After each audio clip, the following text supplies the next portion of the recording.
Алаяқтардың құрығына түсу үшін 30 секунд жеткілікті. Қазіргі таңда алаяқтар жаңа әдіске көшті. Бұл схеманы сақтап, жақындарыңызға жіберуді ұмытпаңыздар, себебі бұған түсетіндер әлі де көп болуы мүмкін. Соны алдыңа ескертейік. Мен Нұрсұлтан Орынбеков, бұл Алаяқ.нет жобасы.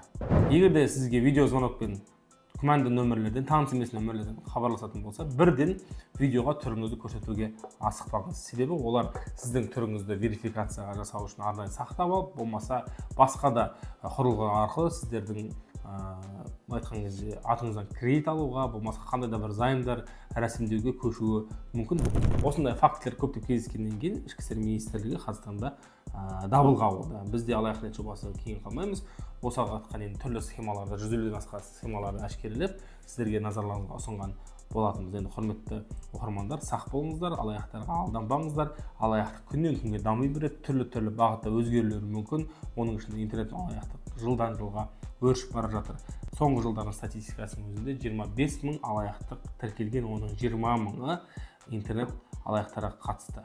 Олардың құрығына түскендер қазіргі таңда бөлшектеп үлкен көлемде кредиттер төлеуді аймай, ал оларды ұстау мүлде қиын, себебі олар біздің елде болмауы мүмкін. Сондықтан да шетелден, Африкадан, Молдовадан, басқа да елдерден келетін +2, +3 деп басталатын нөмірлер хабарласса, смс жасса, бірден блокқа қоюға тырысыңыздар, себебі олар сол арқылы сіздердің телефондарыңызға немесе айтқан кезде өзге де фишинг сайттарға жолдап, сіздердің қаражаттарыңыз, жеке деректердің өздеріңізге иемденіп алуы мүмкін.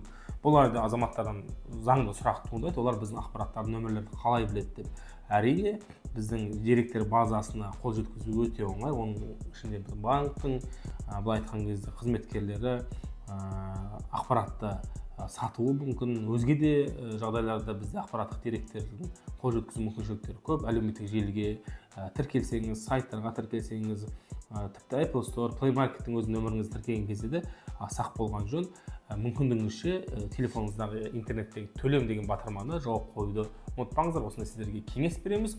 Бұл Алаяқ.нет жобасы, алаяқтарды әшкерелейміз.